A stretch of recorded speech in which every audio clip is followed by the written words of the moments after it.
This is question 1 from the 2020 Chemistry Higher Level paper. It's a question based on determining the amount of water crystallization in hydrated sodium carbonate.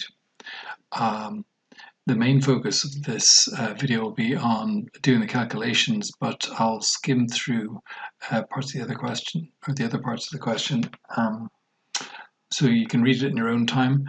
But for part A, okay, what standard could we use to standardize HCl?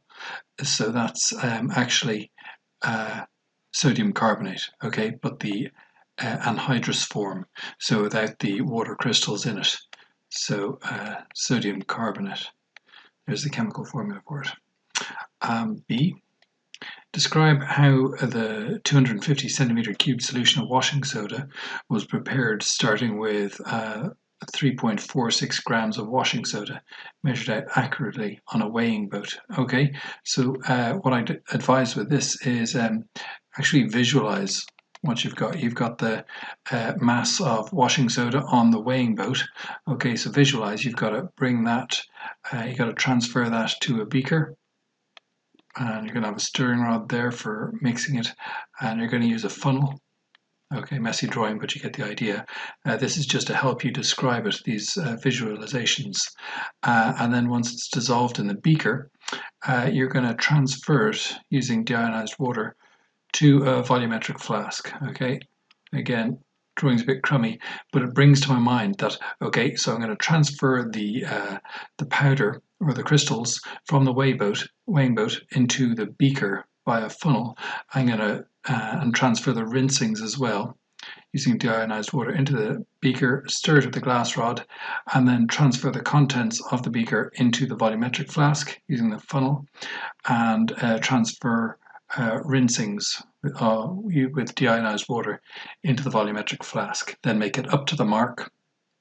Okay, so you can visualize the mark in the glass there, and the meniscus, get the bottom of the meniscus on the mark, and yeah, and look at it at eye level.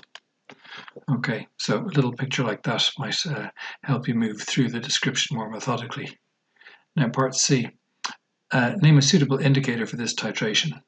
Okay, we're looking at methyl orange because we've got a strong acid. HCl is a strong acid against a weak base. Okay, sodium carbonate is a weak base. And so we'd expect the endpoint to be below pH 7.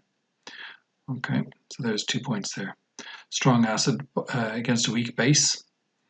That's why we use methyl orange, and because the endpoint will be below pH 7. Part 3, using this indicator, what color change would be observed in the conical flask? Okay, methyl orange would just add a few drops, so it'd actually be a weak yellow color, and then it would change to a pink color. Okay, pinkish color. Now, part D. On average, okay, I'm not actually going to read through the question. I'll let you do that in your own time. So when we're getting to this part of the question where it's a calculation, keep in mind the V by M, or M by V over N, equals M by V over N, where M is molarity, V is volume, and N is number of moles. Okay, so I'm going to gather the information that I'd need to use this formula, or also to use the first principles approach. So I'm looking at HCl versus sodium carbonate. And so I'm just going to gather, so I'm making a little table for myself, and I'd recommend you do the same, just to gather all the information together in one place, so you don't have to look through the text for it each time. So what have we got? We've got the molarity of HCl, so that's molar, so that's moles per litre, and we've got the volume of HCl, 21.5 centimeters cubed, and we've got the moles from the balanced equation that's given to us earlier. Okay, it's 2 against 1. The 1 by convention isn't shown, so it's 2 moles of HCl to 1 mole of sodium carbonate, and we're not given the molarity of the sodium carbonate, we have to calculate that, but we do have the volume of it. We transferred, or 25 centimeters cubed was transferred into a conical flask. But we are given some other information, which I'll jot down here. We were told there's 3.46 grams in 250 centimeters cubed. Okay, that's not the molarity, that's but that'll help us in a later calculation. Okay, so now I've gathered my information. I'm ready to tackle the calculations. So I need to calculate the average number of moles of HCl used in the titration. So I'm going to use the molarity and the volume. So as I said, moles, or molarity, is moles per litre. So if I had a litre, 1,000 centimeters cubed would equal 0.12 moles. And if I want to calculate how many moles in 1 centimeter cubed, I divide both sides by 1,000. And now I want to calculate how many moles are in 21. I can calculate how many moles are in 21.5 centimeters cubed now by just multiplying 21.5 by that fraction, i.e. by the number of moles in 1 centimeter cubed. Oops, you're at centimeter cubed there. Okay, so that's going to be in moles. And that is 0.00258 moles.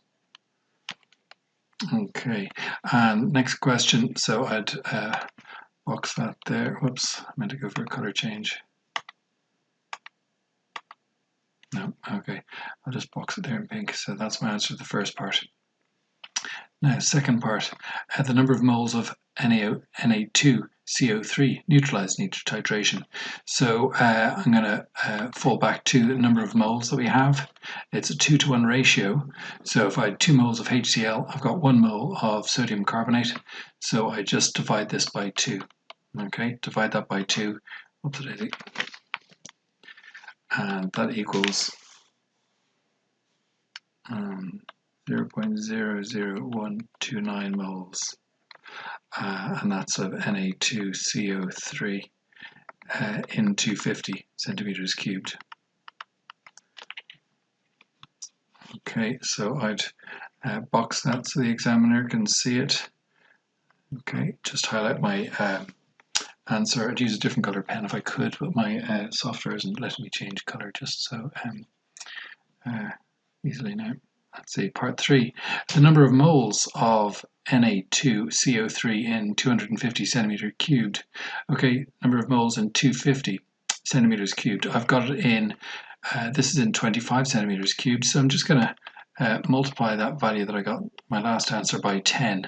So I'm going to multiply this value down here by 10. Okay, so I'm just going to move the decimal place. So part 3.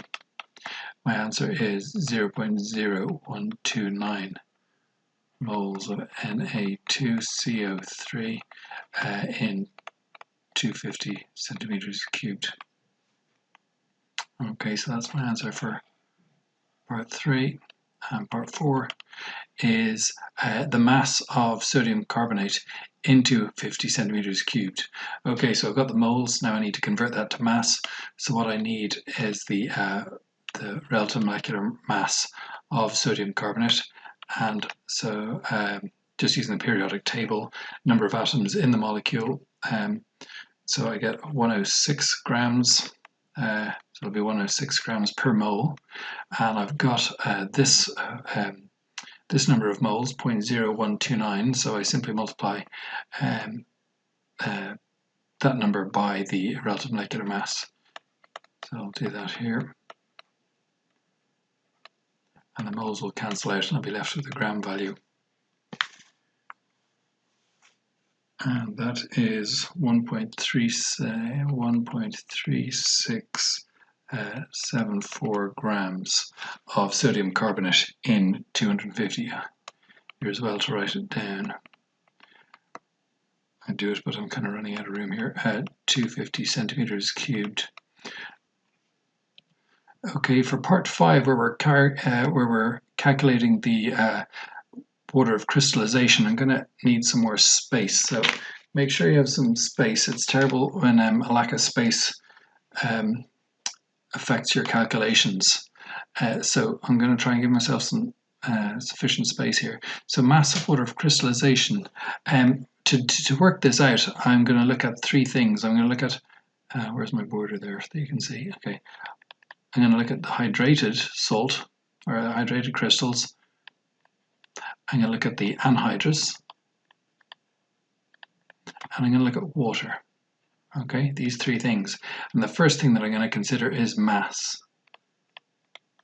And these all have to be comparable, so I'm going to be comparing the mass of these. In this instance, it's in 250 centimeters cubed volume. So in 250 centimeters cubed, I had 3.46 grams of the hydrated crystal, and then I calculated that I had 1.3674 grams of the anhydrous, and for the calculating the water, I simply take the smaller from the larger number, and that'll give me the mass of water. And that's 2.0926 grams. Okay, now I want mole values for anhydrous and water. So I'm going to divide the anhydrous by the relative molecular mass, which is 106. And that gives me, okay, I had this value earlier on. Okay, I'll just put it there as well, moles. And for water, you need to determine the number of moles of water. So I'm going to divide it by 18 to get the number of moles. And I have 0.1162 moles of water. And now, to get the lowest whole number ratio, I divide both these values by the smaller value. So this one's smaller, so I'm going to divide it by itself. Okay, so that's going to give me an answer 1, and I divide this by the same number, 0.0129 moles, and that equals 9. Okay, so that's the value of X. So Na2 for 1 mole of Na2CO3. There were 9 moles of H2O. Okay, so X equals 9.